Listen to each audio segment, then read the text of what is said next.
Figures or retail figures out this week showed Australia was just one of a handful of developed nations sustaining growth in the March quarter, and we certainly saw that in the GDP numbers, which came out Wednesday as well. But on the retail side of things, sales rose 0.3% in April.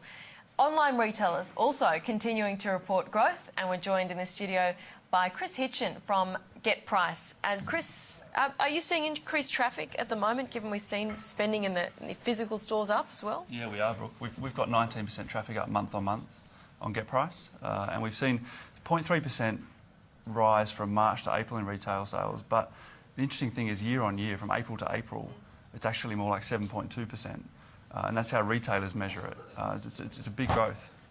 And do you have figures on, I suppose it's hard to track, the growth on online retailing? Say on your site? So we've got, from the US, where there's better data on this stuff, we see that in the first quarter of 2009, you've got 11% growth from online retail sales. So I think the message there is that consumer behaviour is changing rather than people stop spending. It's actually just changing the behaviour.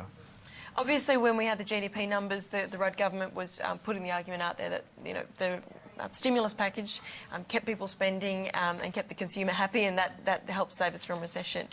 Are you seeing evidence from where you sit that the stimulus package really, did its job? Yeah, look, I think so. I think very much so, and that's in line with the economic commentary we've seen this week. And there seems to be a lagging effect. So the month in which the stimulus package is given, there's a rise in sales, and the month after there's a lagging effect, and we've seen that twice now with the two stimulus packages. Of course, the concern is if unemployment dips again, then will that be maintained, that rise in retail spend? But certainly in terms of the traffic that we see to the Getprice website and across the board to retail websites, that's increased in line with the stimulus package. Which sectors benefited most then?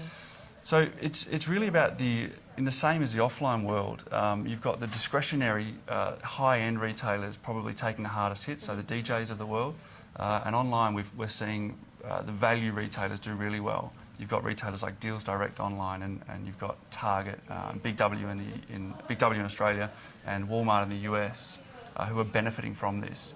And it was interesting this week. We've seen some commentary yesterday from Bernard Salt, who's a KPMG demographer, and he's come out to say that it's not that people have just stopped spending, it's that consumer behaviour has changed and the categories in which they spend has changed. So some have gone up and some have gone down. And his point was that liquor and pharmacy are the two categories that have benefited the most. Liquor up between 10 and 19% this quarter, and pharmacy up about 10% year on year. And to quote him, he said that it's drink and drugs that are getting us through the recession, which is a little sad. It is a bit sad. Liquor, I'm surprised. I'm not surprised at pharmacy. You can't really avoid that in a That's recession, right. but liquor's an interesting one, certainly. When you were on your sort of website, on Getprice, people are getting on there comparing prices on various different stores and obviously all the different products. People sort of stocking up on those winter woolies. It's getting very cold in Sydney, and I know all the Melbourne reporters saying it's freezing there. Yeah, look, it's fascinating to follow the trends at each time of the year. Scarves and gloves is a category where we're up 77%. And there's three types of different medicines: cough and cold, prescription medicines, pain and fever, all of them up between 10 and 30%. So it's definitely a trend there for coming into winter.